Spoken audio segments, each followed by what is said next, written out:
Hello everyone, I'm doctor Divya, general physicians, Sparsh hospitals, Tirupati. ఈరోజు మనం ఈ వీడియోలో మలేరియా ఫీవర్ గురించి తెలుసుకుందాం. మలేరియా అనేది మనకు అందరికీ తెలిసిందే అండి. దోమల వల్ల వస్తుంది. ఇది ముఖ్యంగా ఫీమేల్ అనాఫిలస్ మస్కిటో అంటే ఆడదోమలు ముఖ్యంగా రాత్రిపూటే కొడతాయి ఇవి.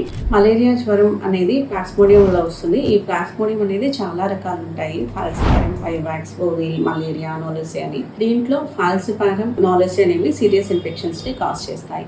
మలేరియా జ్వరం లక్షణాలు ఎలా ఉంటాయి అంటే మామూలు జ్వరం లాగానే ఉంటుంది, కానీ భిన్నమైన లక్షణాలు ఏంటి అంటే ఫీవర్ ఫ్రీక్వెన్సీ అంటే రోజులో ఒకసారి కానీ 2 రోజులకు ఒకసారి కానీ ఆ టైం పీరియడ్ అనేది సేమ్ రిపీట్ అవుతుంది.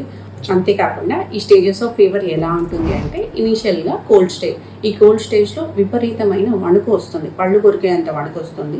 ఇది సరౌండింగ్ టెంపరేచర్కి సంబంధం లేకుండా వస్తుంది. అంటే వేడిగా ఉన్నా చల్లగా ఉన్నా మనిషి వణికిపోతూ ఉంటాడు. ఎన్ని బెడ్షీట్స్ వేసినా ఆగకుండా వస్తుంది ఈ వణుకు అనేది. 15 మినిట్స్ నుంచి 1 అవర్ వరకు ఉంటుంది. దీని తర్వాత హాట్ స్టేజ్ అంటే జ్వరం వస్తుంది. ఈ జ్వరం వచ్చినప్పుడు విపరీతమైన తలనొప్పి, ఒళ్ళు నొప్పులు, నీరసం అనేది వస్తుంది. ఇది ఒక 2 to 6 అవర్స్ ఉంటుంది. ఆ తర్వాత స్వెటిక్ స్టేజ్. హై టెంపరేచర్ ఒక్కసారిగా సడన్గా పడిపోవడం వల్ల విపరీతమైన చెమటలు వస్తాయి. ఇవి స్టేజెస్ ఆఫ్ ఫీవర్. ఫీవర్ ఒక్కటే వస్తుందా అంటే కాదు.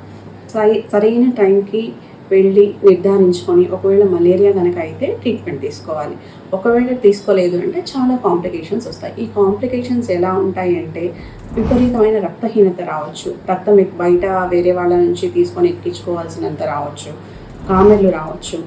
ఒకవేళ బ్రెయిన్కి కనుక మలేరియా స్ప్రెడ్ అయింది అంటే సెరిబ్రల్ మలేరియా అంటాం. అప్పుడు ఫిట్స్ లాంటిది కూడా రావచ్చు. పేషెంట్ కోమాలోకి కూడా వెళ్ళొచ్చు, షాక్ కూడా డెవలప్ అవ్వచ్చు.